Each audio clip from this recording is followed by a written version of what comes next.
Continuamos en el programa Huellas de nuestro tiempo, que hoy les estamos presentando los avances de la psicoterapia.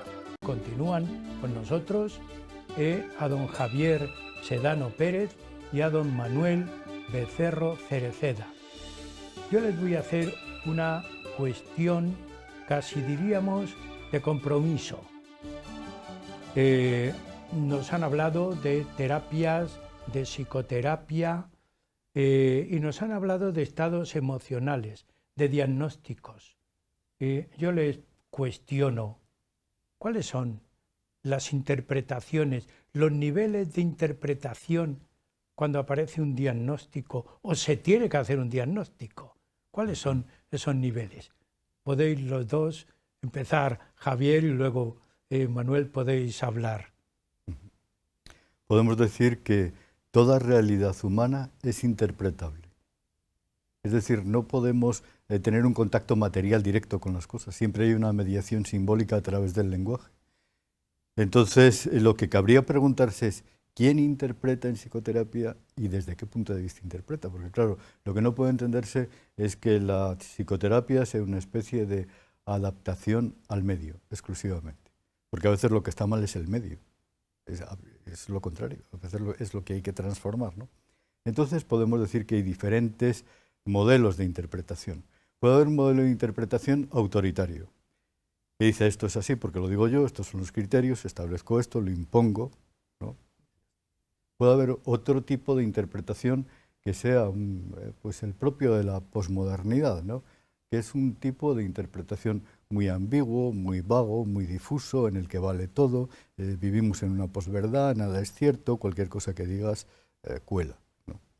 O puede haber un punto intermedio, que es lo que en filosofía se llama hermenéutica analógica, esta palabreja, que lo que significa es que, en definitiva, el acercamiento a la realidad se hace desde un modelo suficientemente válido como para ser comprensible, aunque no sea exacto, ¿no? Manuel, Sí. ese acercamiento, a mí me agrada el término. ¿Cómo lo ves tú? Bueno, el término analógico quiere decir que ni es una cosa ni es la otra, es una aproximación. A Dios, por ejemplo, no se le puede conocer, se le conoce por analogía, porque Dios es todopoderoso, pero es mucho más que todopoderoso. La analogía es la aproximación que se hace hacia algo. Entonces, ni es una interpretación, como decía el doctor Sedano, unívoca ni posmoderna, sino que es analógica, es la centrada, la que está más en el centro de las cosas. Bien, pues estamos ya en condiciones, hemos puesto a nuestros espectadores un poco en expectativa. ¿Qué es la psicoterapia? Es la pregunta obligada. Podéis hablar los dos. Bueno, podemos decir que la psicoterapia es un método de intervención en la psicología humana, es decir, es un método de intervención en la estructura de la personalidad, pero es un tipo de intervención no lesivo y que tiene como finalidad el pleno desarrollo de las capacidades y las potencialidades del ser humano. O sea que el objeto de la psicoterapia es el ser humano en concreto, con toda su historia, con toda su biografía y sobre todo con todo su proyecto vital. Es una ciencia activa, ¿no es Claro. así? Sí, sí, por supuesto, y sumamente ética, porque Sí. va dirigida a perfeccionar al hombre y a sacar al hombre de sus dificultades, con lo cual, desde el punto de vista ético y desde el punto de vista moral, es absolutamente lo perfecto. Ya nos dice la Biblia que hay que ayudar al que no sabe y hay que ayudar Sí. a los semejantes, con lo cual la mejor ayuda que se puede hacer es cuando una persona necesita una terapia de un desajuste, ayudarle. Además, desde el punto de vista médico y psicológico, a mí es lo que más satisfacciones me ha producido en mi ejercicio profesional. Y vamos descendiendo, vamos descendiendo desde el punto de vista metafórico, pero vamos centrándonos. Hay personas que dicen, esta persona está loca, pero nosotros vamos a utilizar otros términos. ¿Qué es un psicópata? Cuando hablamos, esta persona es un psicópata. Cuando hablamos desde el punto de vista de la medicina mental.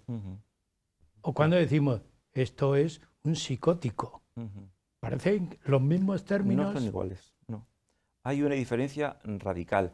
El psicópata es un trastorno de personalidad. La persona está perfectamente cuerda, está en la sociedad, nos chocamos con él todos los días, son personas muy, muy hábiles, muy manipuladoras, muy insensibles, que tienen una incapacidad para ponerse en la piel del otro. Sí, sí. Entonces, bueno, pues por citar algún ejemplo, sería el caso de los criminales, que no están locos, están perfectamente cuerdos, o incluso de los maltratadores, que están perfectamente cuerdos, o incluso cualquier persona manipuladora, de estas personas que te enredan, que son muy manipuladoras, esas son psicópatas. Tienen un trastorno de personalidad, pero no ni son locos ni neuróticos. El psicópata se desenvuelve muy fácilmente por la sociedad. Y además confunde, ¿no? Y confunde, porque son muy manipuladores, son inteligentes, no está reñida Sí, sí. la psicopatía con la inteligencia. Son personas que son, como decía yo antes, en el continuo muchas personas puntuamos o puntúan en todas las posibilidades de desajuste, pero claro, lógicamente cuando el desajuste es intenso es cuando realmente se ve, pues nosotros nuestra moral y nuestra ética nos impide matar a alguien. Sí, En sí. cambio un psicópata pues coge y mata a alguien y se queda tan tranquilo. Ese es un psicópata. Luego tenemos otro caso que es el psicótico. Eso no tiene nada que ver, las palabras son parecidas pero no tiene nada que ver. El psicótico sería lo que se ha llamado decir locura. Sería una persona que tiene una percepción delirante de la realidad. Se le ha producido su enfermedad o su desajuste en la infancia por un miedo masivo al entorno, y eso le ha hecho pagar un precio muy alto, que es desconectarse de la realidad, porque esa realidad les suponía una gran ansiedad. Entonces tienen un discurso distinto que el nuestro y hablan otro lenguaje.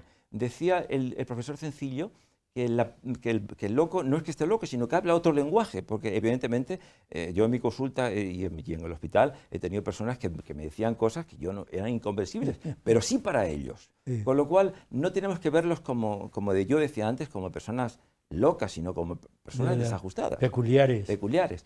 Y luego tenemos la otra parte que apuntabas tú, Andrés, y es el neurótico. El neurótico es un trastorno de la identidad que puede estar aumentada o puede estar disminuida, y también un trastorno de la afectividad, en el sentido de que la persona no está contenta consigo mismo, tiene problemas de relación, comete fallos, tiene actos fallidos, tiene somatizaciones que habíamos antes, tiene ansiedad, tiene angustia, y eso es producto de que no tiene todos los aspectos de su personalidad integrados también por un problema de desarrollo. Pero aquí no hay, la realidad está perfectamente, no hay ninguna alteración de la realidad, y sería el caso pues, de los enganches de las personas que se separan muchas veces, que tienen enganches con muchas personas porque no han desarrollado un equilibrio emocional suficiente. Con lo cual esas serían las tres personalidades que has apuntado.